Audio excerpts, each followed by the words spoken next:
Babe, where are you? Huh. Where could he be? No. No. No! Where is he? He told me to be here at 3 o'clock. Maybe he's still working. What the? Flurry? Where did you come from? Well, I can't leave you alone. Come on, sweetie. I'll make you some cookies. Okay, kiddo. Just stay here for a while, okay? I'm gonna make a call. Now stay. Stay. Hello?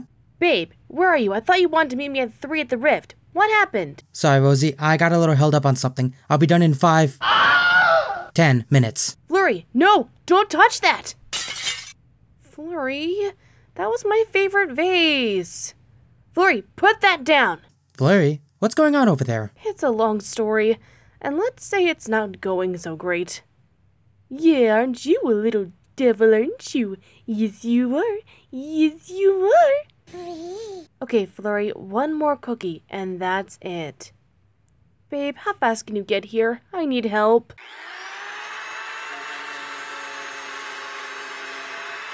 Three minutes, maximum, okay? Okay, just hurry, okay? Flurry, no! No, not that! I'm trying to talk to someone, Flurry, no! Ow, that's my ear! No, not the face! I'm gonna kill them. And a 1, and a 2, and a 3. Boom, boom, boom. Baby on board, how I'm adored. That sign on my car's window pane.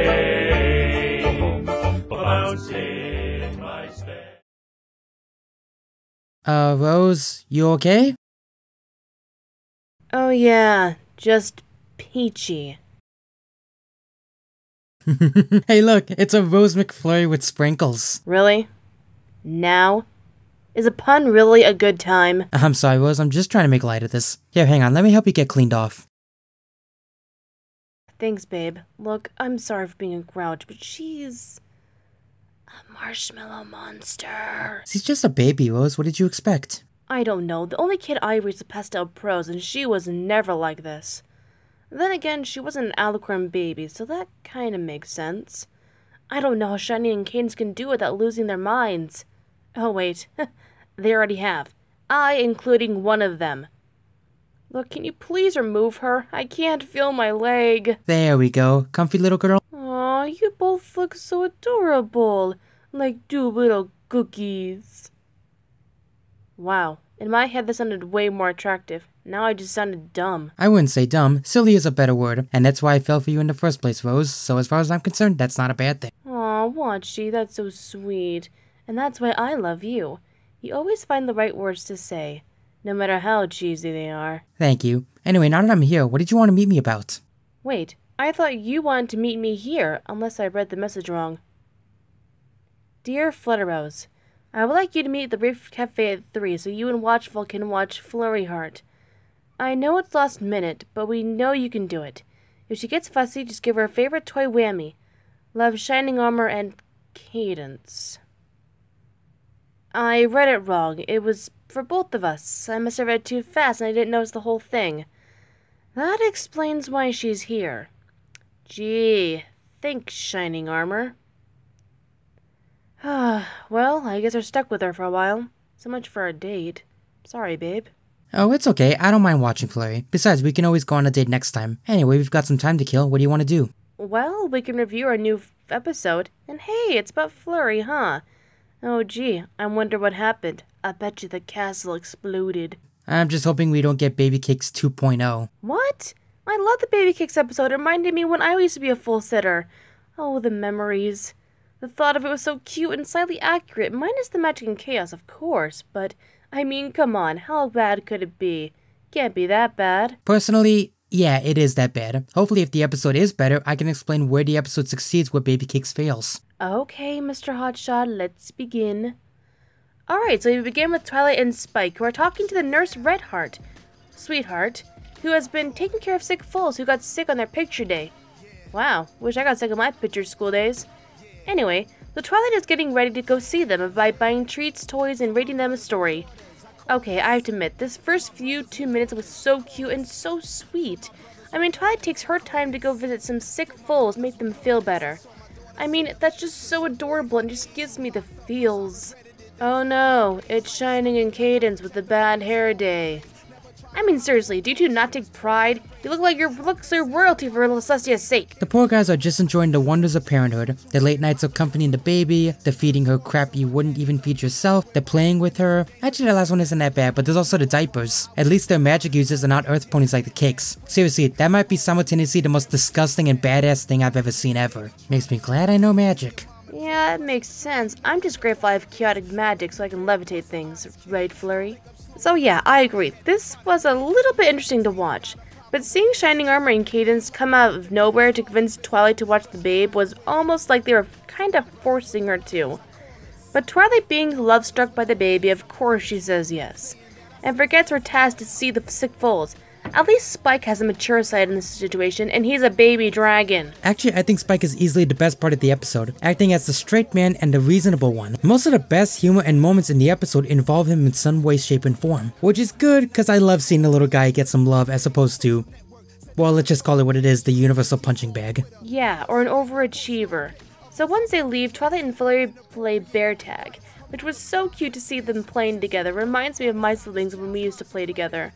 Oh, the memories. I love my childhood adventures. I miss them. I was unfortunately an only child, so I can't really relate to that. I will say it is very cute to watch. And at the same time, it feels like a plus as opposed to banking on the cuteness factor. Which is something I think the episode has over baby cakes. Not to mention Flurry Heart is actually cute as opposed to the dot-eyed abomination babies that the cakes made. True, with Flurry's eyes you can definitely have more character development and able to see real build emotion and show what she's really thinking and feeling. And her magic has improved. Wow.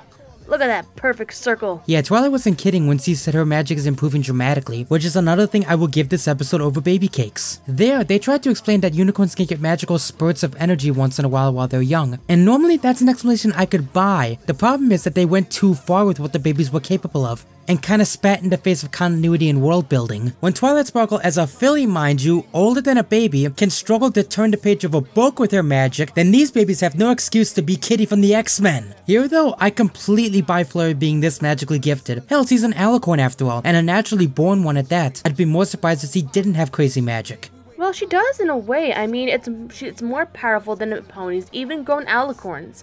I think with the help of Sunburst, she's been able to somewhat control it, which I think is awesome.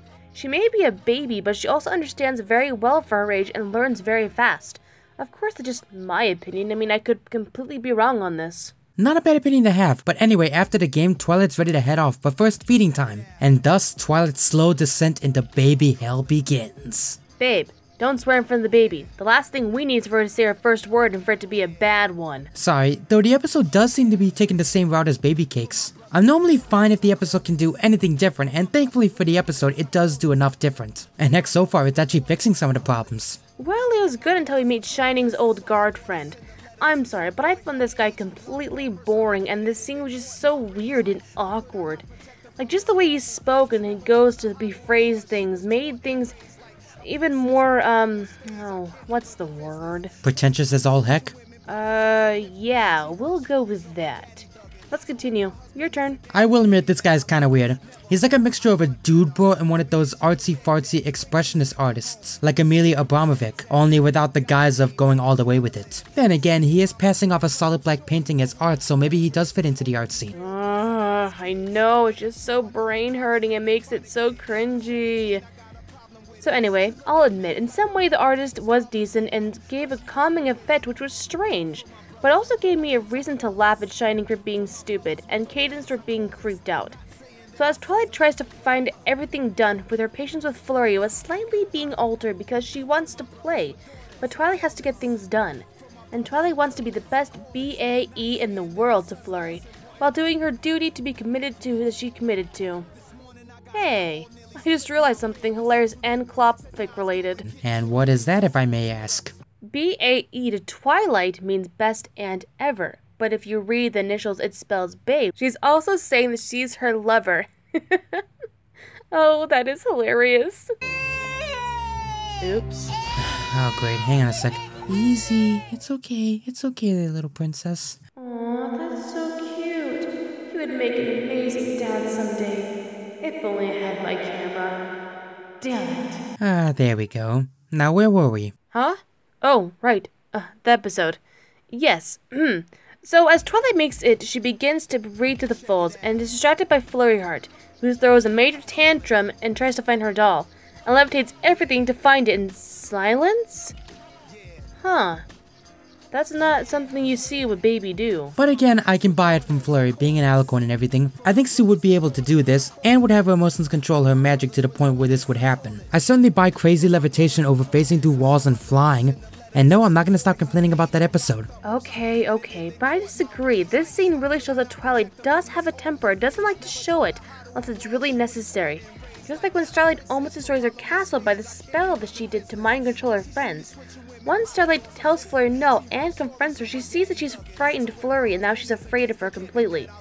So Twilight steps back and shows to Flurry that she was not mad, but worried, and that she loves her and always will love her and loves spending time with her. And that was her fault, not Flurry's, for getting frustrated, because Twilight bit more than she can chew. Ain't that right, bronies? Indeed, never try to take on too much all at once, even if it's as a favor or if it looks fun. Only take it on if you can handle it, because there's no shame in rejecting someone. Sometimes it's better to do that than to say yes. Well, at least Princess Bookworm had the choice, unlike us who was forced to do it.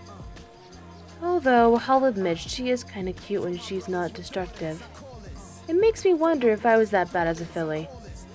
We should probably send her back home. Knowing her parents, they probably forgot. Good idea, though we should probably give our final thoughts on the episode first. Well, overall this episode was fun and adorable, and watched it reminded me a lot about my times I spent with my siblings growing up, and how to handle other babies that are hard and handle the fussy. It shows a great life skill to learn and see how to bond with others and love them even when it's hard at times. It's those precious small moments that you have together that really make a difference. Overall, I give this episode 4 stars. I would give it a 5 if it weren't for those awkward, weird art pony moments.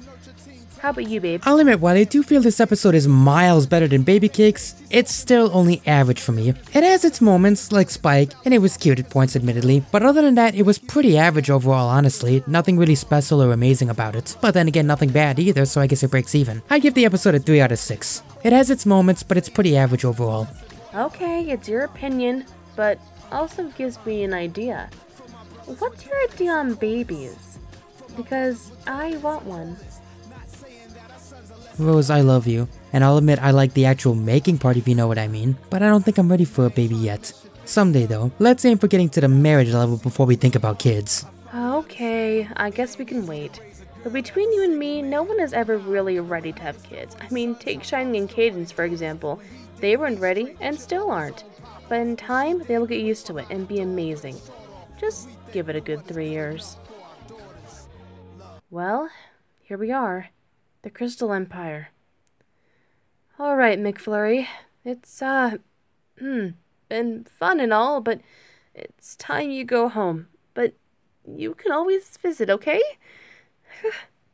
Watchy, anything you want to say to her? Shining and Cadence are very lucky to have you, little marshmallow alicorn. Tell them how good we were and you might see us again. Heck, maybe you can even play with tomato juice if you stay at my place next time. And maybe someday when you get older, you can watch our little cookie monsters. Okay, let's do it.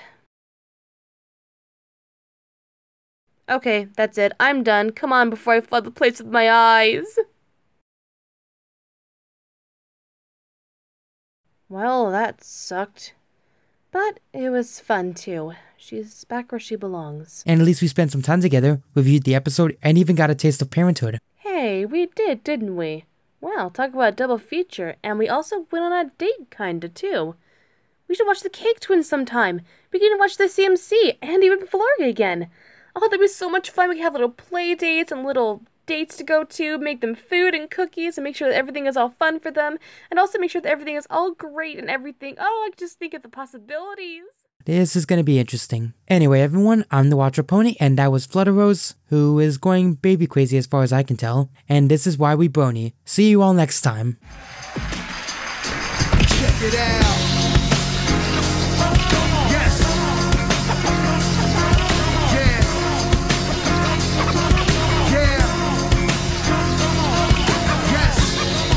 my brothers with daughters, I call this.